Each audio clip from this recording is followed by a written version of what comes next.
podcastnya aku. Senang sekali kita bisa belajar bersama tentang gereja reformasi dan gereja protestan. Nah, topik ini sangat penting karena membahas bagaimana lahirnya gereja-gereja protestan yang kita kenal sampai sekarang ini. Kita akan membahas keadaan gereja pada akhir abad pertengahan. Pada masa itu, hampir seluruh masyarakat di Eropa menjadi bagian dari gereja Katolik. Gereja memiliki pengaruh yang sangat besar, bukan hanya dalam kehidupan rohani, tetapi juga dalam bidang pendidikan, politik, dan kehidupan sehari-hari. Apa yang diajarkan gereja pada waktu itu dianggap sebagai kebenaran yang harus ditaati. Namun, lama-kelamaan muncul berbagai masalah. Salah satunya adalah penjualan surat pengampun dosa atau yang disebut sebagai indulgensi. Banyak orang percaya bahwa dengan membeli surat tersebut, hukuman akibat dosa mereka akan berkurang. Selain itu, ada juga beberapa pemimpin gereja yang menyalahgunakan jabatan dan tidak hidup sesuai dengan ajaran Yesus. Keadaan ini membuat banyak orang merasa bahwa gereja perlu diperbaiki. Keinginan untuk memperbaiki gereja inilah yang disebut sebagai reformasi gereja.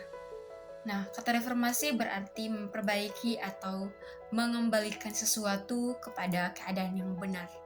Jadi, tujuan reformasi bukan untuk membuat agama baru, tetapi untuk mengajak gereja kembali kepada ajaran Alkitab dan menjadikan Kristus sebagai pusat iman.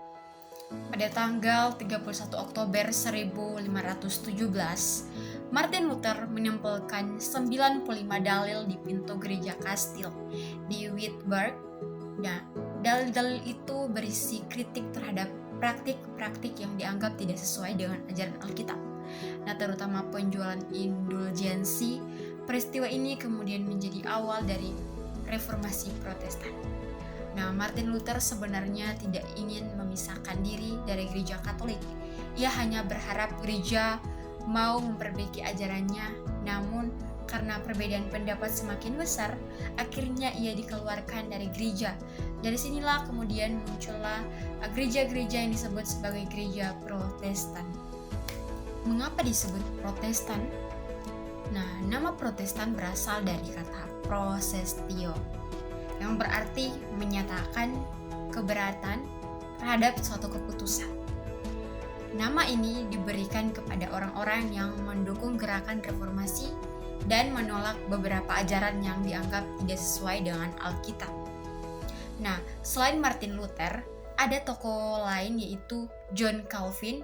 Nah, ia mengajarkan bahwa Allah berkuasa atas setiap segala sesuatu dan setiap orang percaya harus hidup kudus, disiplin, dan taat kepada firman Tuhan. Ajarannya kemudian berkembang menjadi tradisi gereja reformasi atau gereja reformat. Reformasi melahirkan 5 ajaran penting yang dikenal sebagai 5 sola. Yang pertama ada sola scriptura, artinya hanya Alkitab yang menjadi dasar iman. Yang kedua sola fide, artinya manusia diselamatkan hanya melalui iman.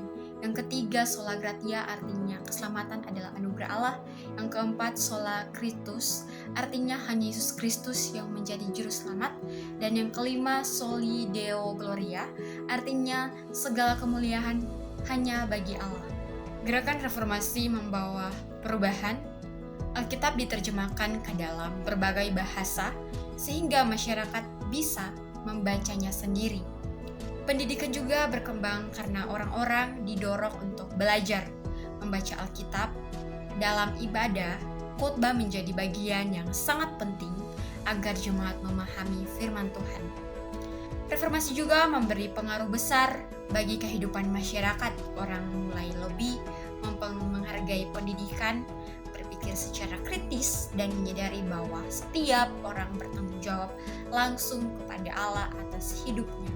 Jadi, reformasi tidak hanya mengubah gereja, tetapi juga membawa perubahan dalam kehidupan sosial dan budaya. Apa yang bisa kita pelajari dari reformasi? Reformasi mengajarkan kita bahwa gereja harus terus memperbaiki diri sesuai dengan firman Tuhan. Kita juga diajak untuk membaca Alkitab, hidup beriman kepada Kristus, dan menunjukkan kasih kepada sesama dalam kehidupan sehari-hari. Teman-teman, itulah pembahasan singkat mengenai Gereja Reformasi dan Gereja Protestan. Semoga penjelasan ini membantu kita memahami sejarah gereja dengan lebih mudah. Terima kasih sudah mendengarkan podcast ini. Sampai bertemu di pembahasan berikutnya. Tuhan Yesus memberkati kita semua. Shalom.